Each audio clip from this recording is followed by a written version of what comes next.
So this next lesson, lesson 2, is about aligning the photos. This is the first and possibly the most important step in the reconstruction process towards building a 3D model or point cloud. This is where we are telling Metashape to look for all the features and identifiers in the photos and recreate what's in the photos, but in 3D.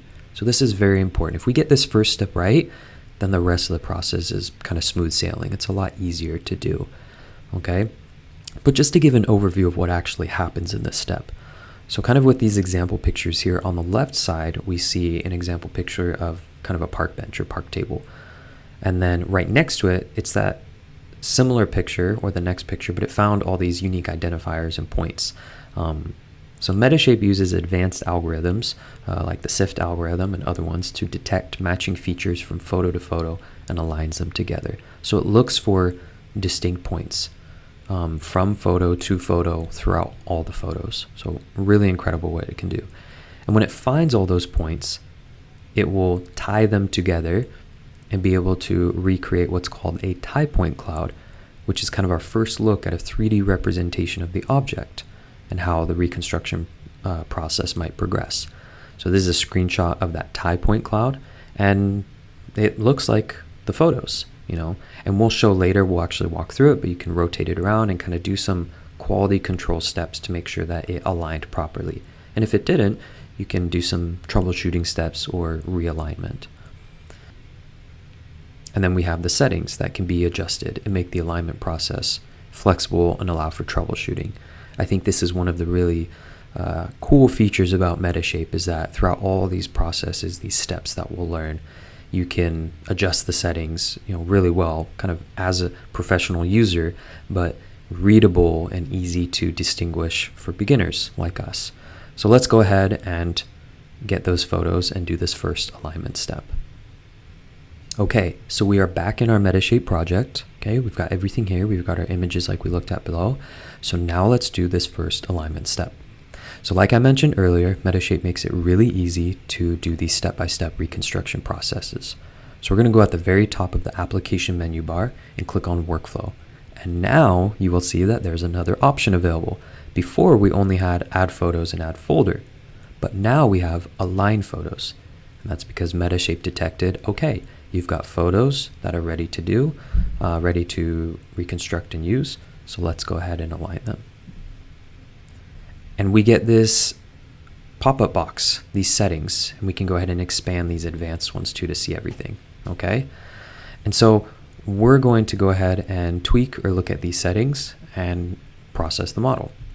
So without going crazy too much into technical detail, I do still think it's important to learn kind of what these settings mean, okay? So the align photo step allows us to adjust a few different things that can help us speed up or slow down the reconstruction process that can potentially help the accuracy of the alignment. So the first setting is called accuracy, and this is where you can choose it between highest to lowest. In short, in Metashape language, this is asking how much of the photo to use. So high actually means use the original photos in all of the pixels. So if you look at the bottom left here, we kind of clicked on the first photo. It shows it's 6,000 pixels by 4,000 pixels. It's a 24 megapixel photo. Pretty decent resolution for, just a beginner kind of commercial camera and stuff. So you're saying if I set it to high, I want you to use all 6,000 by 4,000 pixels in this image to find those tie points. Highest will actually kind of create new pixels. That's only recommended for kind of research purposes. And then medium and low is what it does by downsampling by a factor of 4 or more. So if you go down to medium instead of 6,000 by 4,000, it'll be whatever downsampled by a factor of, I can't remember if it's 4 or 8. So it'll make the photo a little bit smaller in resolution, therefore potentially making it faster to process. I always recommend, especially with a small amount of photos, we only have 38, to do high. Let's have Metashape look through the photos in their natural form right now and look through as many pixels as it can. Generic preselection is a really important option as well. Generic preselection, in short, kind of says if your photos are taken in a good order, you can press this check mark on because we'll search through the points in order. So we'll search through photo 1 and find matching photos in photo 2, and then photo 2 to photo 3, and so on and so forth. If you uncheck this, it does a much more thorough matching process, and it does every photo to every photo, and it kind of resets itself after every photo. So long story short, if you take your photos well, nice consistency, coverage, and overlap, which I can guarantee with these example photos they are taken that way, let's go ahead and check this on, because it'll make the processing quicker, because we know that our photos are taken well. This reference pre-selection and reselect current alignment might be grayed out, especially for our first time aligning. Reference pre-selection is if you have maybe GPS coordinates embedded in the photos or other reference information. For our purposes, for just building a simple model and getting started, we're not going to touch this. Save project after each step. Sure. The alignment step is actually broken into 2 different steps, so it'll save the project after each of those steps. And then the next box are our advanced settings. These are pretty important ones too. So like I mentioned with the accuracy and generic pre-selection, having something higher quality can make it process slower, but potentially better model. Having a lower quality can process faster with not maybe as accurate of a model. Key point and tie point limit are kind of the same trade-offs. Key point and tie point limit are telling how many of those key features to find from photo to photo. So we're going to go ahead and change this to 40 and 10. 40,000 features that I'm saying, hey, can you find 40,000 key distinct features from photo 1 to photo 2 to photo 3 and so on? And within those 40,000, can you tie 10,000 of them together? Can you find 10,000 that match together? Okay. This number is in most often the tens of thousands. I mean, you have millions of pixels that you're dealing with. So, I mean, theoretically, you could put 1 million. But as you increase the number, it's going to take longer to process. The reason why I'm recommending this 40,000, 10,000 is through my own testing and also through Metashape's, Agisoft, the company's recommendations. They say this is kind of a good sweet spot, a good middle ground based on kind of how the software works. Later, I'll show you how to troubleshoot. And one of the first troubleshooting steps is if it doesn't quite work out, you increase this number so then you can tell Metashape, hey, you didn't quite find enough from the photos. Can you run it again and look for more? Okay, so let's go ahead and do high, generic pre-selection, 40,000 key point limit, 10,000 tie point limit. This apply mask to is probably going to be grayed out. We're not going to worry about that, but that's if you use masks in your photos to kind of crop or block out stuff you don't want. And then there's another cool setting called exclude stationary tie points. And I find this helpful for especially those working with underwater imagery or other things to kind of exclude a little bit more of the noise that's going to present itself. Later on, outside of the course on the website, I can post some examples of with this checked on and off, but right now we're going to check it on. These 2 other options, guided image matching and adaptive camera model fitting, are other like kind of refinement alignment tools, just in short. If you want to learn more details, the Metashape manual kind of goes more in depth, or on the SetTide website it explains more, but we'll just leave adaptive camera model fitting checked on, and we'll leave guided image matching checked off. If you check guided image matching, then it actually changes your key point limit per megapixel. So it kind of, you're asking Metashape to do things a little bit differently. Let's keep it checked off and just say a photo as a whole, look for 40,000 key points, and then tie 10,000 of those 40,000 together from photo to photo. Okay, so we have all our settings lined out here, and let's press OK. Okay, and depending on your computer and how fast it is and things like that, this could take several seconds or several minutes. So I'll go ahead and process this and then come back.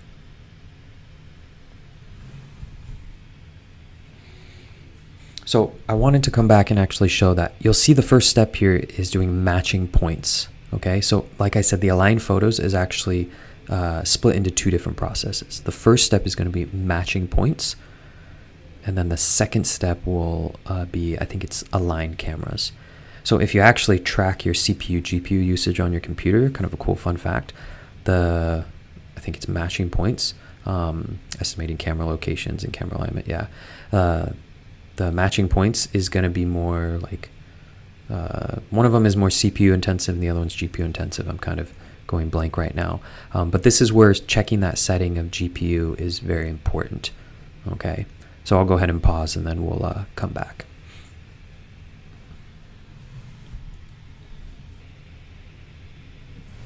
Yeah, so I was talking earlier about how it splits it into different CPU and GPU.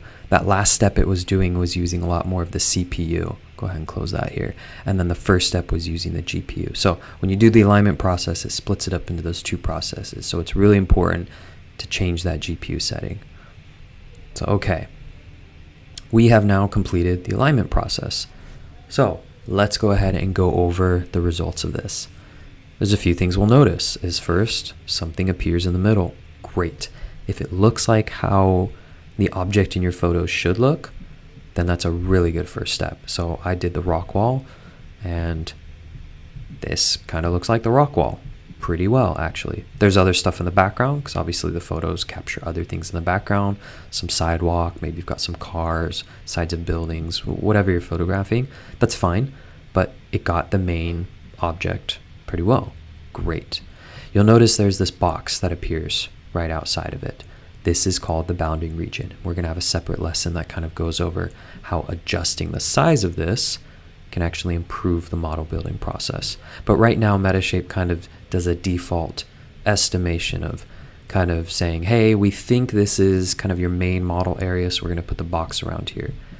The reason why they put this box here is because from here on out, anything inside this box will be processed. Anything outside of the box will be excluded. So that's why it's important to adjust it. We'll go over this later. So, okay, so first thing I do is kind of quality control step is I first look and see, does it actually look like what I was trying to reconstruct? Yeah, by a first glance, this looks like it.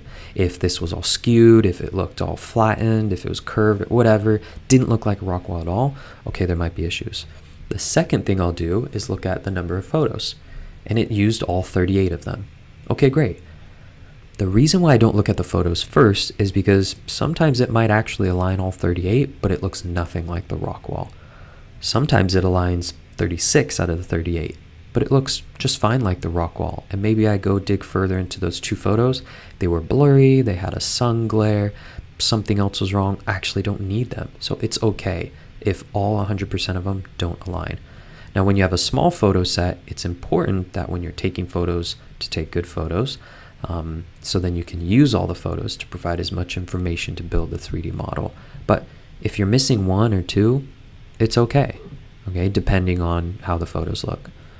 So this looks great, okay? All of them aligned. This rock wall looks good. So now you'll see some new things that appeared on the left-hand side in our workspace pane. We've got our chunk and our images, but now we've got something called components. This is something we're not really going to touch at all, but this is a Metashape way of just basically saying, hey, all of these aligned into a single component. And then the tie points. And it says it found 106,401 points.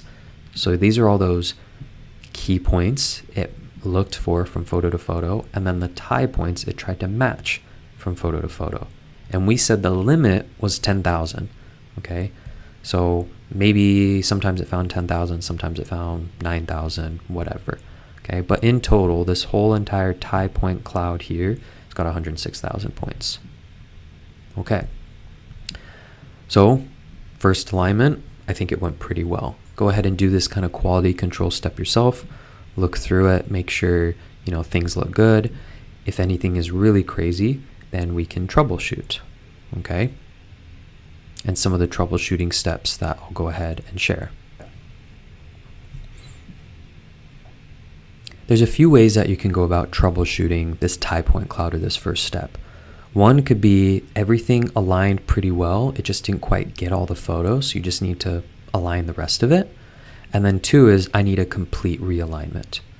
So the first is maybe I look here and the rock wall looks like a rock wall, but maybe it's just like missing a section. And then I go over here in the images, instead of 38 out of 30, it says 30 out of 38. So it says, oh, okay, maybe that section is just the 8 photos that didn't get included.